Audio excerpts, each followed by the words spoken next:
The moment the news broke, you could almost feel this tremor run through the tech sector. Oh, absolutely. A financial earthquake is a good way to put it. This wasn't just minor volatility. This was, I think, a fundamental shift in the AI chip race. It's a direct challenge to the king. Exactly. My team and I, we saw the impact on the terminals immediately. This news is basically telling every single investor that the narrative of one single unchallenged leader in AI hardware. That story is now, I think, irrevocably under threat. Welcome to DeepResearchGlobal.com podcast. So today, our analysis has to be very thorough. I think our mission here is critical for you, the investor. We need to dissect the enormous scale of this multi-billion-dollar agreement. Yeah. We have to expose the details of Google's surprising new strategy with their hardware. And then we've got to critically assess the tangible threat this whole thing poses to Nvidia's, their near monopoly. For your investment thesis, this information is absolutely paramount. I know. Okay, so let's start with that shockwave. The specifics of the transaction itself. The main player here is Meta Platforms, Inc. Yep. Facebook, Instagram, WhatsApp. And why are they suddenly this agent of change? I mean, it's because they're one of the world's biggest spenders on AI infrastructure. And they're clearly looking for diversification. They don't want to rely on the current, very expensive market standard. And their plan. It seems to involve spending billions on Google's own Tensor AI chips, the TPUs. And we are talking about a major commitment here. This isn't some small pilot program. The reports say Meta is discussing the long-term integration of these TPUs directly into their own data centers. Potentially starting around 2027, I saw. That's the long-term plan, but what's really interesting is the near-term, the urgency. Right, the part that signals they mean business right now. Exactly. They are looking at renting significant TPU capacity straight from Google Cloud as early as 2026. So that's not just strategic planning for 3 years from now. It signals an immediate desire to start testing, to start integrating large-scale AI workloads away from their usual suppliers. The scale is what really matters here for anyone managing a portfolio. We have to truly grasp Meta's capital expenditure, their CapEx. I mean, the numbers are just staggering. Meta is projecting its total CapEx to be between $70 and $72 billion. Just for this year. For this year. Just pause and think about that number for a second. $70 billion. It's more than the GDP of some countries. Yeah. All of it going into building out their future tech infrastructure. And it's not slowing down. Not at all. My analysis, and I've seen estimates from my colleagues at Bloomberg Intelligence, suggests Meta's total CapEx for 2026 could be at least $100 billion. $100 billion. Now, here is the number that is critical for your investment thesis.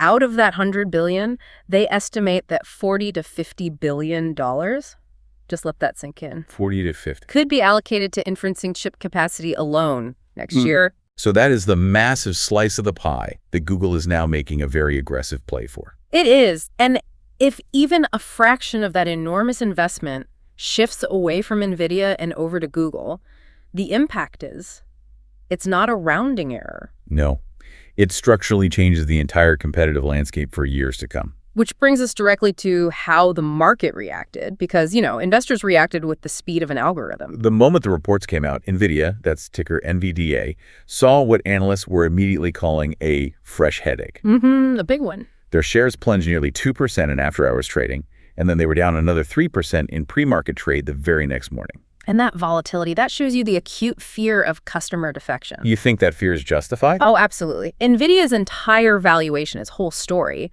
relies on their Blackwell GPUs being the undisputed gold standard. Right, the only game in town. So when a customer that large, a customer like Meta, starts seriously shopping for multi-billion-dollar alternatives, the market just immediately starts to discount future revenue.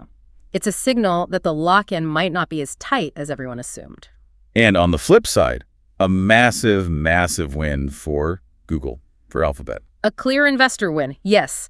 GOGL stock rose significantly, and that was on top of a rally it was already having. And it's not just about celebrating one potential deal, is it? It feels like the market is validating Google's ability to finally monetize what was, for a long time, just a very expensive internal R&D project. That's a great point. And here's a little nugget of insight that shows you the deeper ripple effect. Broadcom, ticker AVGO. Okay, so Broadcom is Google's partner in actually designing and making the Tensor chips. They are the key partner in the supply chain that supports this entire hardware ambition. And the market saw that connection instantly. Instantly. Broadcom shares were up over 2% pre-market, which was compounding a huge rise from the day before. So that tells me that Wall Street believes Google isn't just, making a one-off sale to Meta. No. They believe they're building a viable, scaled hardware ecosystem, one that goes way beyond their own campus and directly benefits their manufacturing partners. It's a systemic shift. So now we really need to focus on Google's aggressive strategic pivot because this is the turning point. This is what made the Meta deal even a possibility. And the chips themselves, the TPUs, they aren't new, right? Google developed them over a decade ago. Over a decade ago, yes. For their own internal stuff, powering huge models like Gemini. They're even in their consumer Pixel phones. Because historically, Google kind of hoarded them. They were their secret weapon. They did. They limited the TPUs primarily to their own cloud data centers. You could only rent them if you committed to using Google Cloud for your AI workloads. They were an exclusive, locked-in product. And that strategy just shattered. It completely shattered. Google is now sharply escalating its competition against Nvidia by offering to pitch these chips for deployment inside a customer's own data centers. That on-premises move, that is strategically brilliant. It's absolutely huge. Just think about who that appeals to. High-frequency trading firms, big financial institutions, governments. All these specialized clients with major security and regulatory compliance rules, they can't just move all their sensitive data to the public cloud. Exactly. So by offering the TPUs on-prem, Google just removes that entire roadblock. They're basically saying, look, you don't have to change your security. Just buy our specialized hardware and run it right where your sensitive data already lives. And they already have a proof of concept for this, which I think makes the Meta talks way more credible. A really powerful validation. Google is already supplying up to 1 million Tensor chips to Anthropic, a major AI model developer. Right. And that's a massive endorsement of the TPU's capability and its reliability outside of Google's direct control. Okay, let me just push back on the enthusiasm for a second here. I've heard Google Cloud executives suggest this could help them capture up to 10% of Nvidia's annual revenue. A huge claim. That's a claim worth billions and billions of dollars. Yeah. Is there any scenario where that number is just, aggressive PR? Mm-hmm. What are the biggest roadblocks Google faces in actually hitting that 10% target? That is exactly the right question to ask. Yeah. 10% is audacious. It's a huge target, and it assumes adoption will be seamless. Which it won't be. The biggest roadblock is software inertia. Nvidia has spent 2 decades building CUDA. It's a proprietary software platform that developers all over the world know and are comfortable with. Every major AI model is optimized for it. Right, so Google's TPUs need a totally different software ecosystem. Oh. JAX, TensorFlow, and retraining engineers and moving huge complex models. That's not a trivial task. Not at all. So even if the hardware turns out to be superior on some metrics, that software ecosystem is NVIDIA's giant moat. Google has to prove that the performance gains and the diversification benefits are worth the pain of rewriting code and adopting a whole new platform. That's the real fight. It's not just silicon. It's the entire ecosystem. Which brings us right to the technical competition. TPU versus GPU. The simple reality driving Meta's interest here is that the whole industry is hunting for a more diversified supply of chips. Everyone is worried about being over-reliant on NVIDIA. So if we look at the incumbent, Nvidia's Blackwell, their H100s, these are GPUs, graphics processing units. Their origin is in video games, rendering graphics. That requires massive parallel computation, which, it turns out, makes them perfectly suited for the brute force work of training large AI models. They're sort of the versatile, heavy-duty multi-tool of AI. A perfect analogy.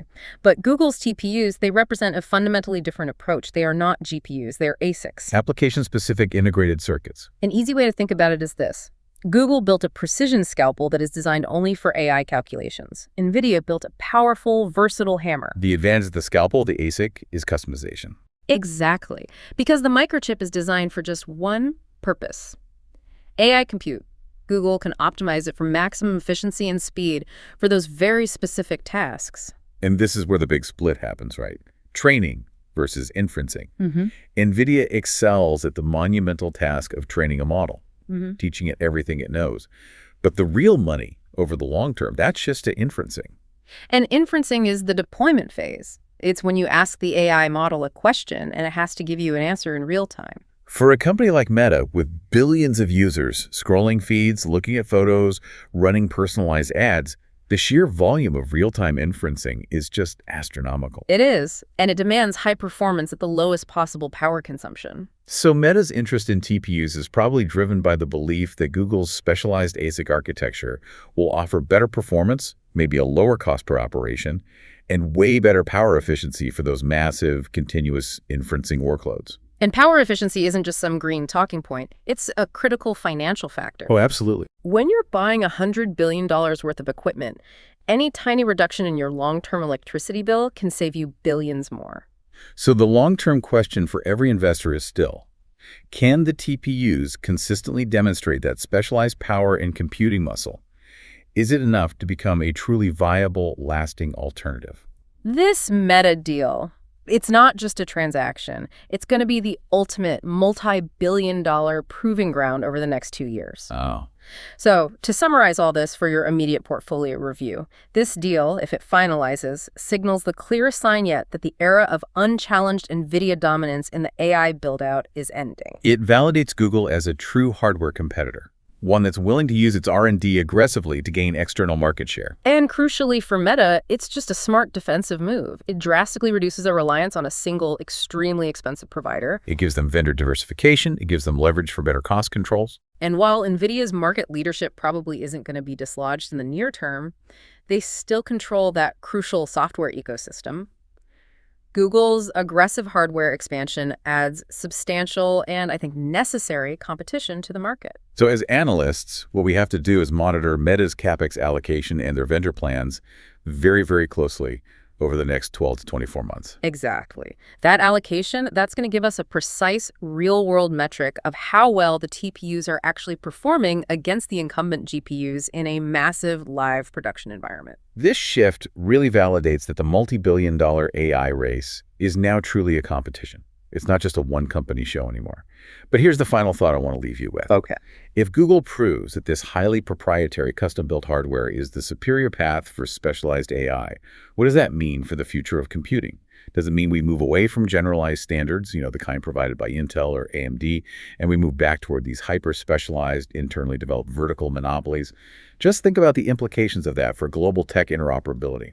Thank you for listening. Subscribe to deepresearchglobal.com for more latest business news briefs, company analysis, and investment insights.